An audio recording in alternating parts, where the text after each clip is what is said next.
Hello, I'm Joe Rozak, a member of the League of Women Voters of Kitsap. The League of Women Voters does not support or oppose candidates and works to provide information about candidates and issues before the voters. We are interviewing the candidates that will appear on your general election ballot, which you should receive in the mail around mid-October. We are asking them 5 questions. The candidates have 90 seconds to answer each question. Let's get to know Shannon Turner. Shannon, you have 90 seconds to introduce yourself and tell us why you chose to run for the office of Bremerton School Board. Thank you, Joe. Again, I chose to do this because I have kids that are in the school system. I have a good friend, Ali Rotter, who is stepping down. And I think right now is the perfect opportunity for myself with the experience and the background that I have, coming from the Washington House of State Representatives as a legislative assistant, understanding policies and procedures, and also doing a lot of work within the community. So, and being a father, most importantly, I understand the barriers that our kids are facing. I understand some of the difficulties that our schools are having when it comes to the budgeting portion of it. And then the disabilities. I think we really need to focus on disabilities, and my kids have IEPs. And I think that's something that we need to have more discussion of within the school system itself. And right now, this is a perfect opportunity because I have the experience and the knowledge and the know-how, and I understand how budgeting works. Well, being the student body president for Olympic College for 2 years and 2 terms. So I understand all that. And I love working with kids and students, and especially the staff. It's important that we recognize our staff members as well. Thank you. All right, Shannon, now for our first question. What are the educational strengths of Bremerton School District, and what are the educational gaps or weaknesses? What ideas do you have for improving performance? Our strength is the diversity that our district provides, and a richness that brings that diversity to the classroom environment. And that benefits the educational spirit, the educational experience of the Bremerton students. Another strength is the longevity and experience that our teachers and staff have. People are in the Bremerton School District not because they have to be, but it's because they want to be. Now, saying that, now that presents a challenge as well, because of the diversity in the Bremerton School District. We're looking at particularly high poverty, high percentage of special education, the language barriers that we have in place, and that creates a challenge of special education and multi-language stuff. So the district, ourselves, our students come into this, and they already are behind because of where they are at and their home standing, so to speak, and where they're coming from in that poverty area. So that in itself, has us playing catch up with them and creates a long-term game plan. So we have to be in it for the long term. Improvement, much of what is already in place, because the work that's been done for the last 2 years is really good. You have a strategic plan that provides a roadmap for the tangible goals and expected outcomes and specific measures of progress. And that's critical. We need a leader to lead those efforts, and the school board is committed to that work, in addition to selecting a new superintendent who is awesome. He's great, and I love him, who is on board with exactly what that plan and what that strategic plan looks like, as well as working with the school board. Now, as a new school board director, I would be excited to join in on those efforts. Thank you. So on to question 2. A district's annual budget shows the board's commitment towards fulfilling the goals of instructional program and for providing for the efficient and effective operation of the district. Regarding the district's budget process, what strategies do you suggest to address any deficits faced in the future, especially related to declines in student enrollment or loss of federal funding? Very good question, Joe. I think we need to keep the cuts furthest from the classroom and the core instruction. And that's a tricky balance. And that's something that the board itself and has been really good at. And I've said this before. It's a balance that is doable, but I believe the district is, again, being good stewards in this, because you're looking at I like to call it as a surgical procedure. Instead of going in and just opening everything up and going at it, you need to look at it, be precise so that you're not endangering anything else, like our programs. Um, and so, with that being said, everything needs to be incremental. I would advocate to continue the trend just as it is with the natural attribution, with the further cuts.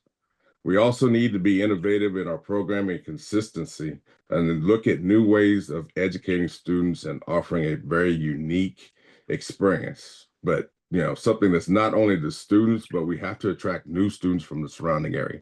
Bremerton is booming, and it's got a bad reputation for saying that it's gang related and things of such, but it's wrong.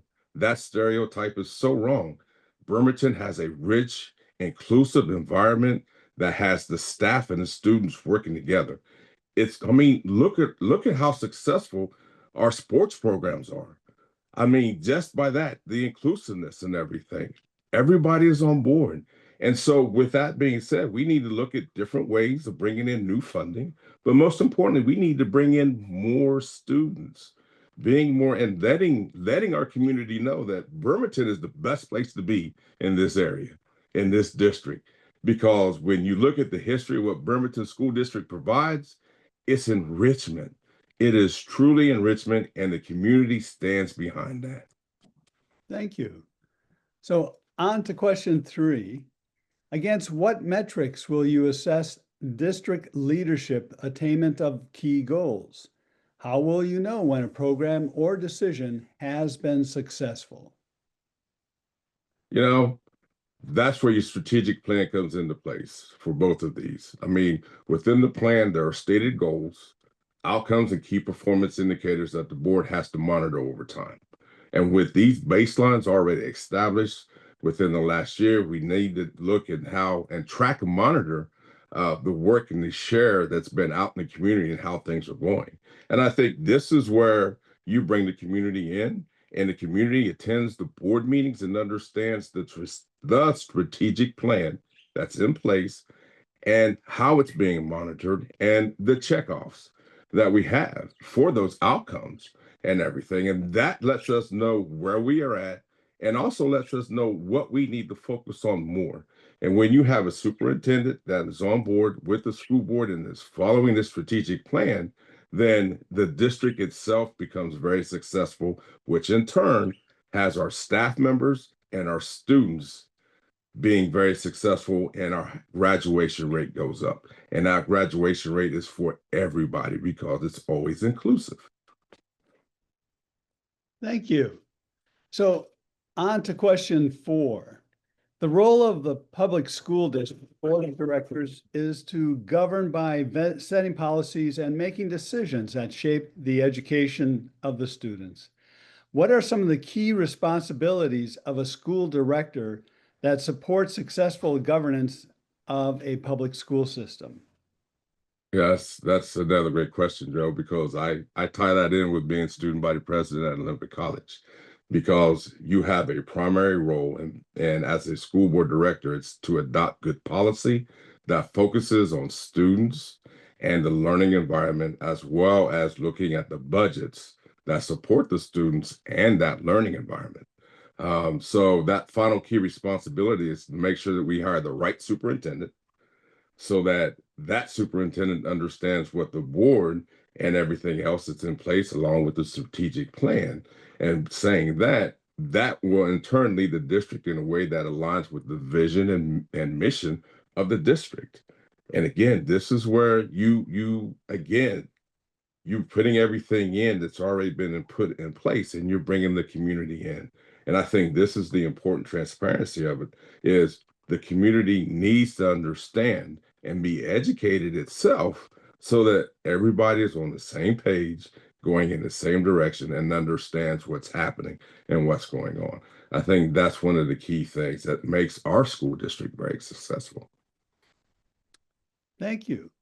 And for our final question, what strategies would you employ, excuse me, to foster a positive and inclusive school climate where diversity is celebrated and students feel safe and respected. We have to keep our policies focused around the students and what we do. I think that's the key thing. As long as we're staying focused on the students and our staff is on board with what we're doing, I think that will be a very successful portion. The Bremerton School District has done a great job in the recent years embracing the curriculum and having that social and emotional learning programs that foster the inclusivity in our schools. And again, it goes back to Bremerton has such a rich environment and everybody is excited. I've gone into the Bremerton High School and I've gone into some of the schools within the district. Our kids are so anxious to learn. And the thing is, you see everybody in harmony, the diversity of it all and everything. Everybody is walking with everyone. Everybody is talking white, black, brown, green, yellow. It doesn't matter. They don't see that. They see the opportunity to learn, the opportunity to grow, and the most important thing, the opportunity to be successful. And we've got a great staff in place, and we have a school board that is focusing on doing this. And now with this superintendent on board, I think this is going to be one of our best and successful years to come. Thank you. So thanks to you, Shannon Turner, for running for the office and sharing your views. I'm Joe Rozak, and on behalf of the League of Women Voters of Kitsap, thank you for watching, and please share this video. If you want to join the League and help us do this work, consider joining us at lwv.org. Don't forget to return your ballot by 8 p.m. on Tuesday, November 4th. Thank you all.